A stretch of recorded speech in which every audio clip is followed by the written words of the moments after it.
Friends, ఈరోజు మీకు నేను కమ్మటి బీరపొట్టు పచ్చడి ఎలా చేసుకోవాలో చేసి చూపిస్తాను. మరి లక్ష్మీస్ కిచెన్కి స్వాగతం. ఇందుకోసం ఇలాగా బీరపొట్టు తీసుకోవాలి. ఈ బీరపొట్టు ఎలా వచ్చిందంటే, నేను మార్కెట్కి వెళ్ళినప్పుడు 3 బీరకాయలు తెచ్చాను. 3 బీరకాయల్లో 2 బీరకాయలు కూర చేసేసానమాట. మరి కూర చేయడానికి ఇలా తొక్క తీయాలి కదా, తొక్క తీసినప్పుడు ఆ తొక్కను అలా ఉంచానమాట. ఇంకో బీరకాయ ఇలా మిగిలింది. ఇప్పుడు ఈ మిగిలిన బీరకాయని ఆ పొట్టుని కలిపి పచ్చడి చేస్తాను. బీరకాయ పొట్టులో బీరకాయ గుజ్జులో కన్నా కమ్మదనం ఎక్కువ ఉంటుంది. మనం ఉట్టి బీరకాయ పచ్చడి చేసుకుంటేను అది పలచగా నీళ్ళలా ఉంటుంది. ఇలాగా తొక్కను కూడా చేర్చి మనం పచ్చడి చేసుకుంటే చక్కగా గట్టిగా కమ్మగా బాగుంటుంది. ఇలా పచ్చడి చేసేటప్పుడు మాత్రం ఈ ఈ ఈనులు లాంటివి మాత్రం తీసేయాలండి, ఇవి ఉంచకూడదు. తొక్కను ఉంచాలి కానీ ఈ ఈనులు మాత్రం తీసేయాలి. నేను ఆ 2 బీరకాయల పొట్టు ఈ బీరకాయని తొక్కతో సహా కలిపి పచ్చడి చేస్తున్నాను. ఉట్టి బీరపొట్టు పచ్చడి అంటే కొంచెం దానిలో మృదుత్వం తగ్గిపోతుంది. అందుకని బీర పొట్టుకి ఇలా ఒక బీరకాయని చేర్చుకుని పచ్చడి చేసుకోవాలన్నమాట. అప్పుడు చాలా బాగుంటుంది. బీరపొట్టులో చాలా కమ్మటి రుచి ఉంటుందండి. అది ప్లస్ పచ్చడికి ఒక రకమైన టెక్స్చర్ ఇస్తుంది అనమాట, కొంచెం ఒక చిక్కదనం. అది మరి ఇలా 2 కలిపి పచ్చడి చేసుకోవాలి. పొట్టులో కూడా చాలా పోషకాలు ఉంటాయంటారనమాట. అవి పారేయకుండా మనం ఇలా ఉపయోగించుకోవడం మనకి చాలా ఆనందంగా అనిపిస్తుంది కదా. మరి చూద్దాం మళ్ళీ పచ్చడి ఎలా చేయాలో ప్రొసీజర్లోకి వెళ్ళిపోదాం.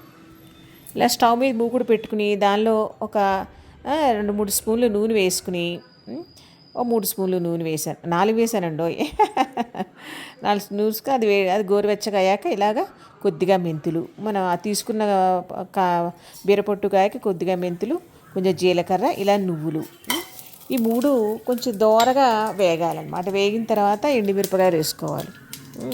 ఇవి వేగిన తర్వాత కొంచెం ఆవాలు కూడా వేసుకోవాలి. ఆవాలు వీటన్నిటికన్నా కొంచెం ఎక్కువ వేసుకోవాలి ఆవాలు.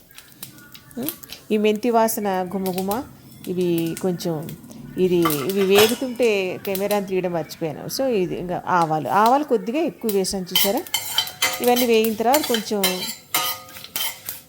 ఇవి వేగిన తర్వాత నేను ఎండుమిరపకాయలు ఏం చేశానంటే 2 రకాలు వేసానండి. ఎక్కువ కారం ఉన్నవి ఇవి ఏమో ఇక్కడ బేడిగా అంటారు, ఇవి తక్కువ కారం ఉంటాయి, ఇవి ఎక్కువ కారం ఉన్నాయి. 2 కలిపి మిక్స్ కూడా వేసానమాట. ఇప్పుడు మనం సిద్ధంగా ఉంచుకుని బీరపొట్టు, ఈ బీరకాయ ముక్కలు వేసుకుని ఇలా కలుపుకుంటూ ఉండాలి. మెత్తగా మరీ ఉడికిపోకూడదు, అలా వేగిపోకూడదు. అలా ముందే ఉప్పేసి, బీరకాయకి ముందే ఉప్పేస్తే నీరు వచ్చేస్తుంది, కూరలా ఉడికిపోతున్నప్పుడు పచ్చడి బాగుండదు అనమాట. ఇది కొద్దిగా వేగినట్టు ఉండాలి కానీ బీరకాయలో పచ్చిదనం పోకూడదు. ఇప్పుడు మనం పొట్టు తీసుకున్నాం కదా, కొంచెం ఇప్పుడు ఇంగు కూడా వేస్తున్నాను. ఈ పొట్టు తీసుకున్నాం కదా, ఈ పొట్టు కొంచెం మెత్తపడితే చాలు. ఇప్పుడు 3 వంతులు కొంచెం వేగినట్టు అయిన తర్వాత కొంచెం ఉప్పు వేసుకోవాలి. ముందే ఉప్పు వేస్తే నీరు వచ్చేస్తుంది అన్నమాట. కొంచెం ఉడికాక ఇప్పుడు చూసారా పొట్టు దగ్గరికి పడి మెత్తబడినట్టు అయింది. ఒక్క నిమిషంలో ఇలా దగ్గరికి పొట్టు కొంచెం మెత్తగా కొద్దిగా ఉడికినట్టు అయితే చాలన్నమాట. మొత్తం అంత మెత్తగా కూరలా ఉడికిపోక్కర్లేదు. అంత మెత్తగా ఉడికిపోతే పచ్చడి బాగుండదు. ఇలా కొంచెం పచ్చివాసన వేస్తూ కూడా ఉండాలి, ఇలా కలుపుకుంటూ ఉండాలి. చూడండి దగ్గరికి పడినట్టు అయింది కదా. దానిలో కొంచెం చింతపండు కూడా వేసుకోవాలి పులుపుకి అనమాట. పులుపు ఎక్కువ కావాలనుకున్న వాళ్ళు కొంచెం ఎక్కువ, లేదు కమ్మగా ఉండాలంటే కొంచెం తక్కువ వేసుకోవాలి. కానీ వేయడం మాత్రం కొంచెం చింతపండు వేసుకోవాలన్నమాట. చింతపండు కూడా వేసుకోవాలి.